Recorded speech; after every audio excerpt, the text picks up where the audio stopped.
this tutorial is going to look at how I use selective adjustments and color grading in Camera Raw. Now, if you're thinking, Sean, I only use Lightroom, don't worry. Camera Raw is basically the Photoshop version of Lightroom. So all the tools I use in this tutorial in Camera Raw can be applied to Lightroom. The only reason I'm using Camera Raw is because I still have a bit of work to do in this image, and I don't really want to bring it back into Lightroom, to bring it back into Photoshop, to bring it back into Lightroom again. Okay, so yeah, I'm just being lazy, so apologies for that. So this is an image I took in Killarney. So it's a lone tree, beautiful composition, mountains in the background, wall leading you into the image, lone tree, etc, etc. So it's a blend of two shots. I have already done tutorials on how to blend images. I used Apply Image to blend these, so you can see how to do that if you are curious on exposure blending on my channel. I have Raya Pro here, which I also use, so if you're interested in getting serious about exposure blending, I would recommend purchasing Raya Pro, Jimmy McIntyre, Raya Pro 5.0, brilliant panel for Photoshop. Anyway, the first thing I'm going to do here is I'm actually going to remove this branch. Sorry, you can see there's actually a bit of ghosting there between the trees, so start that out. So spot removal tool, that branch is gone. Okay, the first thing I'm going to do now is convert this to a smart object. I always do that when I'm working in Camera Raw, so I can go in and out of Camera Raw and work on my image without losing any of the edits. So I love using selective tools. If you don't know what I mean by selective tools are your graduate filters, your linears, your brush tool versus your global adjustments, these being your global adjustments here. Fair enough, yeah, you can pull down your highlights and up your shadows and do your contrast and all that, but it's just too global, as in like it's affecting too many parts of the image. I like to be very targeted in how I edit. So I'm going to reset that, and the first thing I'm going to do is I'm going to look at the area of the image I want to emphasize. Okay, now I'm not going to do too much waffle in this video, because if you're like me, you get bored watching tutorials. So what I mean by emphasize the area is where the light is coming from. So the light is coming from this side, and we've got a lovely sky here that we need to bring out. So the first thing I'm going to do is I'm going to pull a linear grad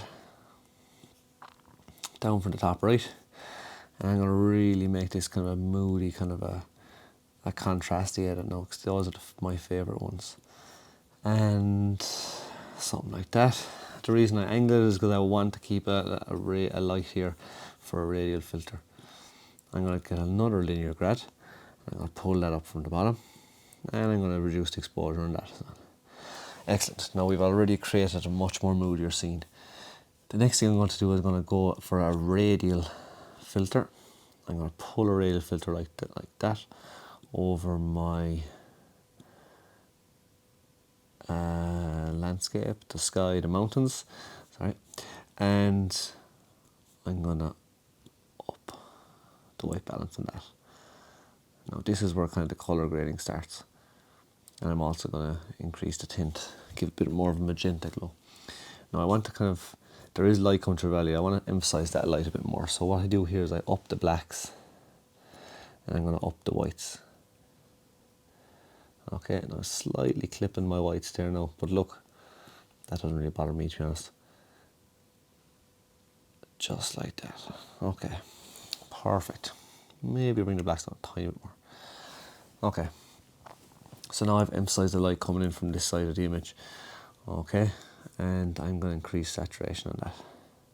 Perfect. Now, next I'm going to work on the colours a bit more. So we're going to go into our global panel here. I'm going to up the white balance, I'm going to up the tint, and I'm going to go down to my colour mixer, aka or HSL, in Lightroom. Okay, now if I want to see what colours I'm working with in an image, I'll use this dropper tool, and I'll go to my saturation panel, and I want to saturate the orange.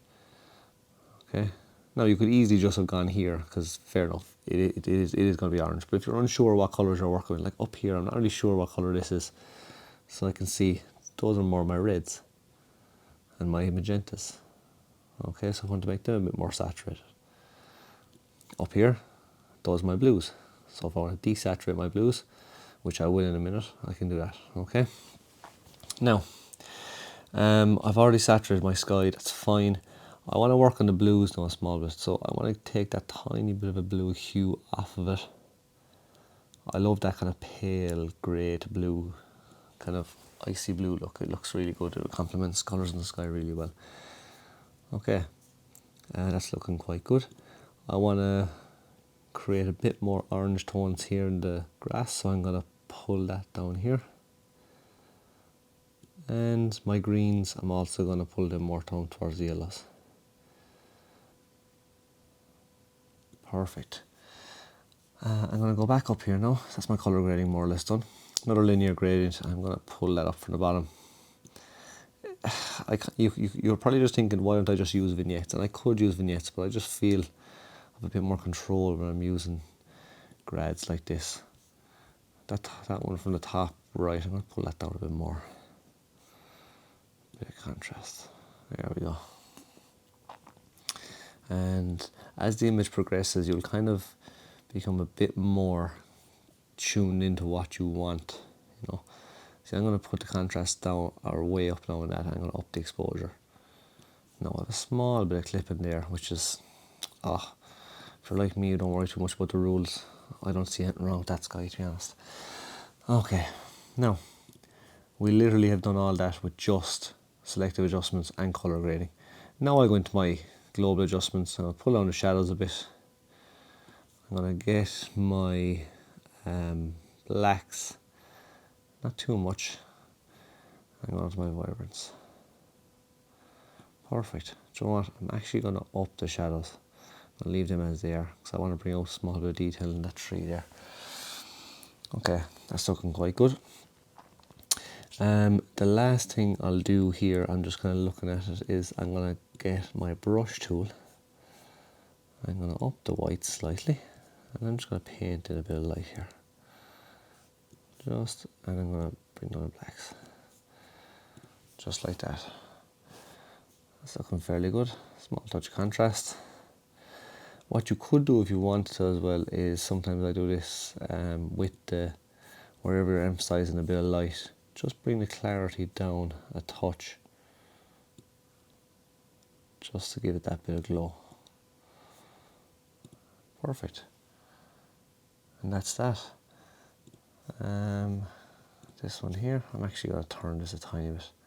There we go. Now it really emphasizes this light here. And that's your edit basically completed. Click OK. And let's look at the before and after. Before, blended image quite flat. After, with some colour grading techniques, some selective adjustments in Camera Raw, aka Lightroom, you've created a fantastic moody scene. Alright, now you notice I've no crop done yet. For the crop, I'll probably just bring it in here just a touch. I won't use any standard ratios. I'll just put my tree on my intersection point there. Be careful not to cut off this wall, this composition. That's fairly key for the composition. And if you find after the crop you want to kind of redo the edit a small bit, then feel free to do so. Okay. So that's it. That's how I colour grade and use selective adjustments in Camera Raw and also Lightroom. Alright. Any questions, let me know. Thank you.